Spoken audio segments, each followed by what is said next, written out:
Good morning and welcome to the final installment of the Nimby and the D-Hoppers podcast. This is part 3 of 3.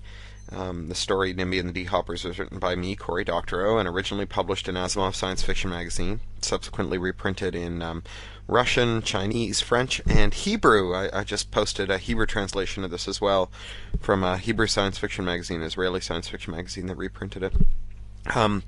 Bit of a slow week. Well, not quite. There's actually lots of really cool stuff going on, none of which I can talk about, but I will be able to talk about it next week. But big changes afoot for me, which all of them very good, and some nice opportunities too. And what else? Oh, word of advice. If you live in Britain and you're thinking about buying any appliances, don't buy them from John Lewis on the web. Buy them from the John Lewis stores. Turns out that the web store is run by a separate company and they're completely hopeless and incompetent. It took me 5 phone calls to get my washing machine ordered. Then the guys who delivered it wouldn't install it, even though the guys who sold it to me told me that they had in fact that I had in fact paid for installation. Turns out you can't get it installed directly through the John Lewis web store. Anyways, it was a total nightmare. I ended up having to hook this thing up myself and flooding the kitchen and all the rest of it. And so, long story short, if you're in Britain thinking about buying a major appliance and thinking about buying it from John Lewis, go into the store. Don't buy it over the web. The web is crap. Talk to you later. Hope you enjoyed the last installment. Oh yeah, one other thing. Later on this week, or maybe next week, I'm going to start with the next podcasts. I'm going to podcast 3 stories that are all related. The first one is the Superman and the Bug Out. The first one is Shadow of the Mothership. Second one is Home Again, Home Again. The third one is Superman and the Bug Out, which is the first and pretty much the only kind of linked series of stories I ever wrote. And then I'll think of something else to read to you folks. There's lots of material in the can. I'm really enjoying this. It's really kind of getting me in touch with these old stories I haven't looked at in a long time. Kind of like visiting old friends. Anyway, hope you have a great day. Talk to you later. There was an oozy moment of panic as the world slurred and snapped back into focus, the thing taking less time than the description of it, so fast that I had only assimilated it post facto, days later. Osborne was still atop me, and I had the presence of mind to roll off of him and get it to my feet, snatch free my gun, and point it at his unprotected face. He stood slowly, hands laced behind his head, and looked at me with a faint sneer.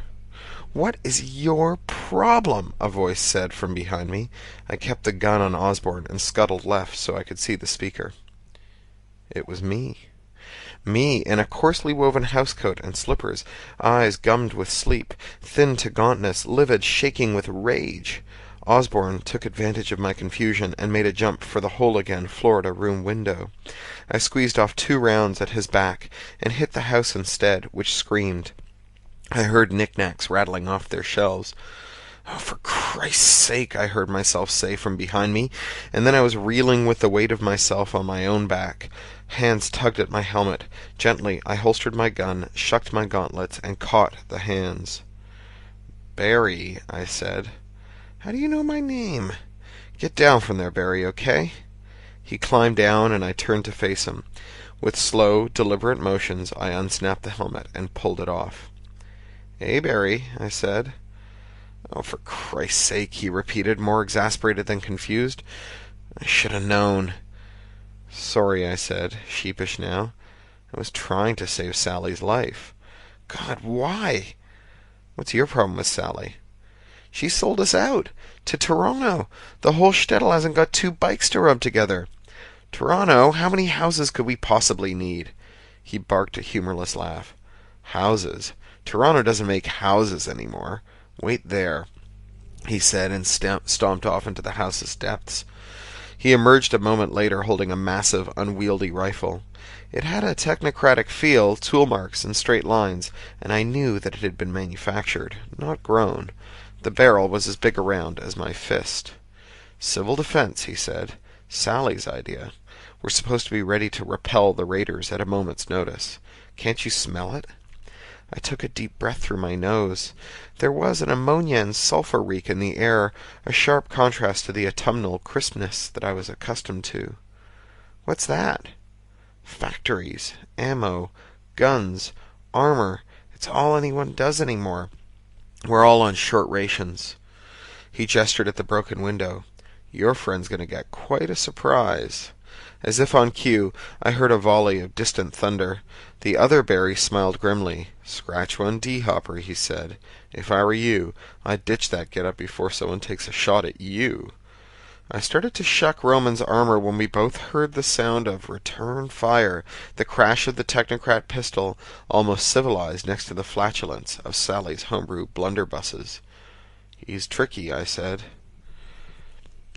But the other Barry had gone pale and still, and it occurred to me that Osborne was almost certainly firing on someone that this Barry counted as a friend. Sensitivity was never one of my strong suits. I stripped off the rest of the armor and stood shivering in the frosty November air. "Let's go," I said, brandishing Roman's gun. "You'll need a coat," said the other Barry. "Hang on." He disappeared into the house and came back with my second-best coat, the one with the big stain from years before on the right breast, remnants of a sloppily eaten breakfast of late blackberries right off the bush. "Thanks," I said, feeling a tremor of dangerous weirdness as our hands touched. The other Barry carried a biolume lamp at shoulder height, leading the way, while I followed, noticing that his walk was splay-footed and lurching, then noticing that mine was, too, and growing intensely self-conscious about the whole matter. I nearly tripped myself a dozen times trying to correct it before we found the scene of Osborne's stand. It was a small clearing where I'd often gone to picnic on summer days. The lantern lit up the ancient tree trunks, scarred with gunshot, pits with coals glowing in them like malevolent eyes. Hazy wisps of wood smoke danced in the light. At the edge of the clearing we found Hezekiah on his back, his left arm a wreck of molten flesh and toothy splinters of bones. His breathing was shallow and fast, and his eyes were wide and staring. He rubbed at them with his good hand when he caught sight of us. "Seeing double. Goddamn gun blew up in my arms. Goddamn gun. God damn it." Neither of us knew squat about first aid, but I left the other Barry crouched beside Hezekiah while I went for help, crashing through the dark but familiar woods. Somewhere out there, Osborne was looking for the D-hopper, looking for a way home. I had it in the pocket of the Stain's second-best coat.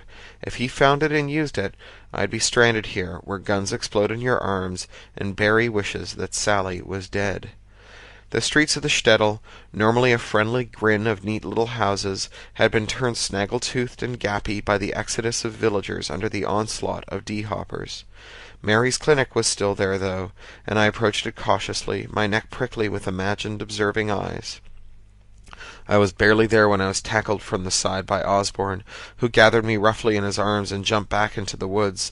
We sailed through the night sky, the D-arm crushed to my side by his tight metallic embrace, and when he sat down and dropped me, I scrambled backwards on my ass, trying to put some distance between him and me. "Hand it over," he said, pointing his gun at me. His voice was cold and brooked no argument. But I'm a negotiator by trade. I thought fast. "My fingers are on it now," I said, holding it through my pocket. "Just one squeeze and poof, off I go, and you're stuck here forever. Why don't you put the gun away and we'll talk about this?"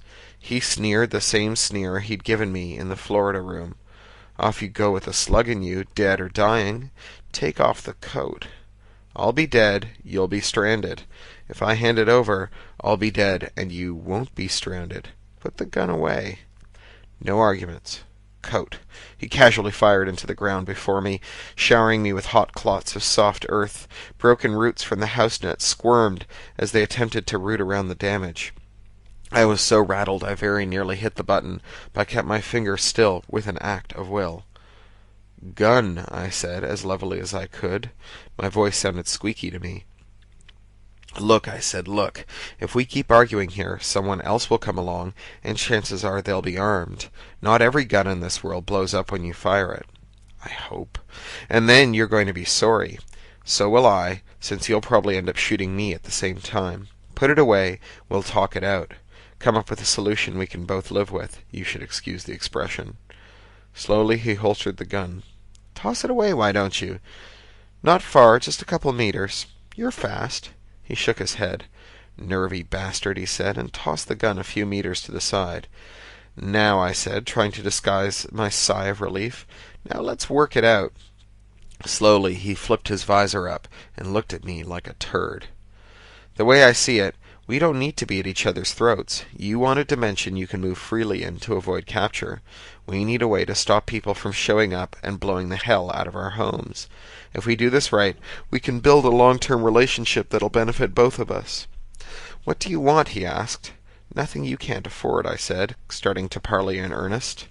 "First of all, you need to take me back to where you fetched me from. I need to get a doctor for Hezekiah." He shook his head in disbelief. "What a frigging waste. First Hezekiah, then the rest. Complaining is just going to slow us down. Let's go." Without ceremony, I leapt into his arms. I rapped twice on his helmet. "Up, up, and away," I said. He crushed me to his chest and leapt moonward. "All right," I said as the moon dipped on the horizon. We'd been at it for hours, but we were making some good headway. "You get safe passage, a place to hide, a change of clothes, and our shtetl whenever you want it. In exchange, we both return there now, and I turn over the D-hopper. You take Roman back with you. I don't care what you do to him once you're in your dimension, but no harm comes to him in mine."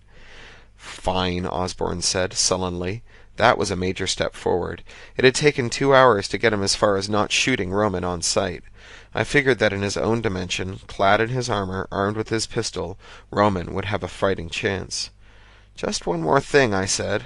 Osborn swore and spat in the soft earth of the clearing where Hezekiah had blown his own arm off. "Just a trifle. The next time you visit the shtetl, you bring us a spare Trans-D device." "Why?" he asked. "Never you mind," I said. "Think of it as good faith. If you want to come back to our shtetl and get our cooperation, you'll need to bring us a Trans-D device. Otherwise, the deal's off." The agreement wasn't immediate, but it came by and by. Negotiation is always at least partly a war of attrition. And I'm a patient man. "Civil defense, huh?" I said to Sally. She was poring over a wall of her new house, where she and someone in Toronto were jointly scribing plans for a familiar-looking blunderbuss. "Yes," she said, in the tone that said, "Piss off, I'm busy." "Good idea," I said. That brought her up short. I didn't often manage to surprise her, and I savored a moment's gratification. "You think so?" "Oh, sure," I said. "Let me show you." I held out my hand, and as she took it, I fingered the D-hopper in my pocket, and the universe stood on its head. No matter how often I visit the technocratic dimensions, I'm always struck by the grace of the armored passers-by, their amazing leaps high over the shining buildings and elevated roadways. Try as I might, I can't figure out how they avoid crashing into one another. In this version of the technocracy, the gun shop was called Eddie's. The last one I'd hit was called Ed's. Small variations, but the basic routine was the same. We strolled in the shop boldly, and I waved pleasantly at Ed/Eddie. "Hi there," I said. "Hey," he said. "Can I show you folks something?" Sally's grip on my arm was vice-tight and painful. I thought she was freaking out over our jaunt into the transverse, but when I followed her gaze and looked out the window, I realized that there was something amiss about the place. Down the street, amid the shining lozenge-shaped buildings, stood a house that would have fit right in back of the shtetl, house-net roots writhing into the concrete.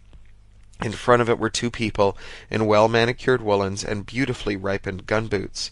Familiar people. Sally and I. And there, on the street, was another couple, Sally and I, headed for Eddie's gun shop. I managed to smile and gasp out, "How about that fully automatic, laser-guided, armor-piercing, self-replenishing personal sidearm?" Eddie passed it over, and as soon as the butt was securely in my hand, I looped my arm through Sally's and nailed the D-hopper. The universe stood on its head again, and we were back home, in the clearing where, a hair's breadth away and a week ago, one version of Hezekiah had lost his arm. I handed the gun to Sally.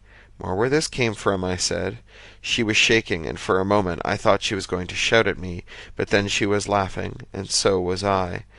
"Hey," I said, "do you feel like lunch? There's usually a great Italian joint just on the other side of the bicycle fields."